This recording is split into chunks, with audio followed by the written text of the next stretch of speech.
Shalom, shalom, peuple de Dieu. Voilà, c'est votre sœur Jolie Milly. J'espère que vous allez bien par la grâce du Seigneur. J'espère que vous allez bien, vous et votre famille. Voilà, si c'est le cas, gloire à Dieu.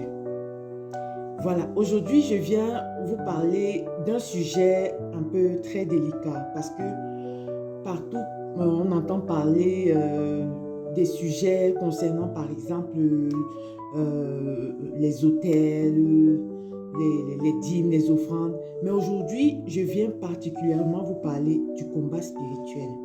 Le combat spirituel,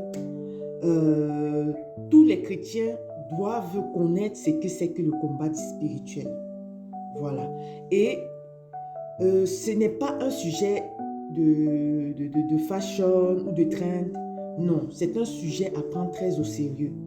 Vous parlez, autant pour moi, de 5 points très essentiels à connaître avant de s'engager dans un combat spirituel. Je ne vais pas entrer en profondeur, autant pour moi, dans la définition du mot combat spirituel. En tant que chrétiens, nous savons tous ce que c'est que le combat spirituel. Mais j'aimerais apporter une petite précision.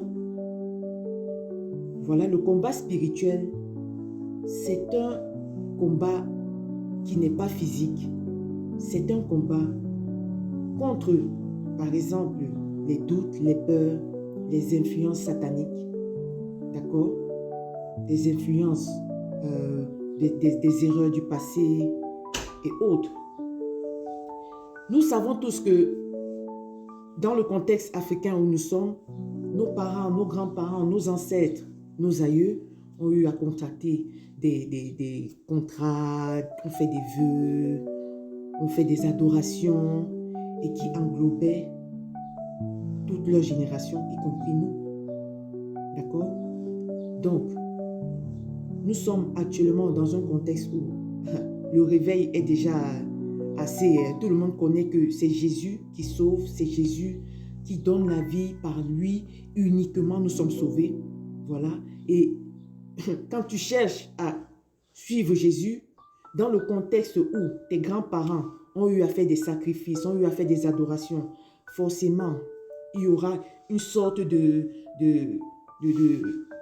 combat, de lutte, soit pour que tu restes toujours dans la domination, dans l'influence satanique du passé, soit pour que tu n'entres jamais dans tes bénédictions, dans tes grâces, dans tes promesses en Christ. Toutes les promesses que Jésus-Christ a faites, pour les avoir, il faudrait passer par un combat spirituel. Pour les maintenir, il faudra passer par un combat spirituel. Pour réellement manifester ta destinée, il faudra passer par un combat spirituel. D'accord? Parce que la Bible même déclare que depuis Jean-Baptiste, le royaume des cieux est forcé. En 5 points, ce que vous devez savoir avant de vous engager dans un combat spirituel. Dans un premier temps, il faudrait être né de nouveau. D'accord? Il faudrait créer une brèche, ouvrir une porte pour que Jésus-Christ entre dans votre vie. Pour cela, vous devriez confesser le Seigneur Jésus-Christ comme votre Seigneur et Sauveur. Et voilà, il pourra entrer dans votre vie, vous reconnaître comme son enfant et pouvoir vous aider dans les prochaines étapes que je vais énumérer. Il est écrit dans Apocalypse 3, verset 20, « Voici, je frappe à la porte. Je me tiens à la porte, je frappe. » Vous savez tout de même que quand vous allez, par exemple, si vous êtes invité chez un ami, il faudrait d'abord frapper, il faudrait d'abord avoir une invitation, frapper à la porte. D'accord? C'est la même chose avec le Seigneur Jésus-Christ. C'est la même chose. Il faudrait ouvrir une porte, laisser le Seigneur entrer et se manifester dans votre vie. Deuxièmement, il faudrait avoir une forte envie de changer votre situation. De changer votre situation. D'accord? Vous pouvez être dans une famille où la sorcellerie est de rigueur. Et vous ne pouvez pas continuer à vivre toujours dans les mêmes chaînes, toujours dans le même cycle satanique, toujours dans les mêmes oppressions. Donc pour cela, il faudrait avoir une très forte envie de changer sa situation. Ça peut être la stérilité, ça peut être la mort précoce, ça peut être la pauvreté extrême. Mais je vous assure, si vous n'avez pas une envie de changer, vous ne pouvez pas maintenir le rythme dans le combat spirituel. C'est très important. C'est très important. Cette étape est très importante. Troisièmement, il faudrait savoir, une fois dans le combat spirituel, les oppressions pourront augmenter. Les démons vont répliquer. D'accord? Vous aurez l'impression que tout autour de vous s'écroule ou va de mal en pire. D'accord? C'est un point. Je ne vais pas dire non-retour, mais c'est un point où il faudrait continuer, il faudrait s'armer et résister. D'accord? Il faudrait s'armer par la parole de Dieu et résister. Bon, le quatrième point, c'est de résister parce que, voilà, il faudrait vous faire aider dans le combat par votre pasteur, votre église locale, d'accord, avec vos frères en Christ, par la parole de Dieu. Beaucoup lire la parole de Dieu. Combattre avec la parole. Parce que la parole est une épée à double tranchant qui sépare moi et jointure. D'accord? Ce n'est que par la parole. Ce n'est que par la parole. Insistez, persistez. Persistez, ça fait partie du combat spirituel. Faites-vous aider et mettez tout en œuvre. Donnez-vous les moyens. Si vous souffrez par exemple de mari spirituel, vous pouvez par exemple acheter des livres qui en parlent. Il y a des gens qui sont passés par là et qui ont sorti des livres. En lisant, ça pourra vous aider. Donc, amez-vous réellement de ce qui pourrait vous aider à vous sortir de votre situation. Ne cessez jamais de prier tant que votre situation ne change pas.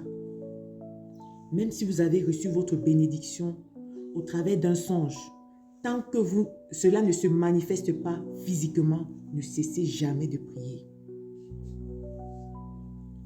Même quand vous avez reçu votre bénédiction physiquement pour la maintenir, ne cessez jamais de prier. Priez jour et nuit. Priez jour et nuit. Le diable rôde. Le diable rôde. D'accord? Ça peut être des situations qui perdurent depuis des dizaines, des centaines d'années. Nous ne combattons pas avec des esprits d'hier. Ce sont des esprits qui sont là longtemps avant nous. Ils ne sont pas contents de vous voir prospérer. Ils ne sont pas contents de vous voir évoluer. Ce sont des démons qui ont intérêt à ce que vous soyez toujours dans leur champ. Vous soyez toujours dans un terrain qui leur permettront de vous maintenir dans l'oppression, maintenir dans des prisons. Voilà. Ne vous laissez pas faire. Priez. Le combat spirituel, une fois lancé, c'est parti. Quand vous vous arrêtez, la situation peut être pire. Je ne veux pas être défaitiste ou voilà, vous peindre tout de noir, mais je vous dis la réalité.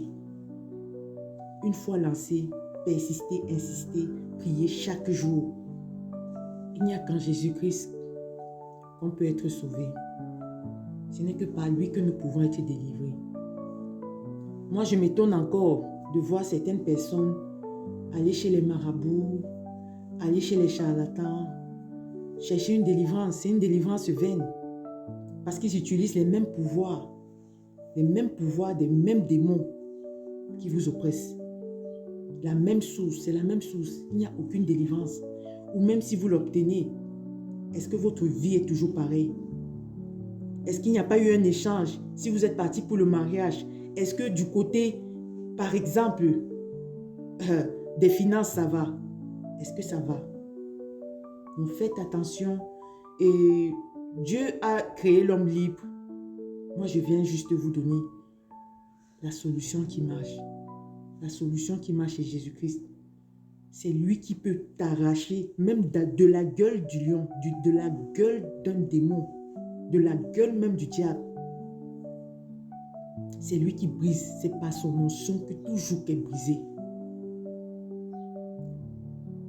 Si vous comptez sur les hommes pour vous délivrer, pour vous aider, cette espérance est vaine. Cette espérance est vaine. Ne perdez pas le temps à compter sur les hommes. Comptez sur Jésus-Christ de Nazareth. Comptez sur Jésus-Christ de Nazareth. Peu importe votre situation actuelle, ce n'est pas ce qui définit ce que vous serez demain.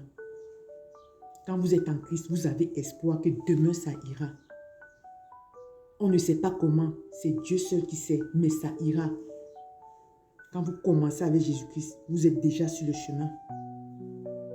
Ne vous découragez pas et ne mystifiez pas trop le combat spirituel. La vie, c'est un combat. Nous voyons, tout va mal. Notre contexte actuel, physiquement, nous voyons que les choses ne vont pas. Nos enfants, actuellement, sont combattus même tellement tôt que nous nous demandons même est-ce qu'ils vont arriver dans ce monde fou.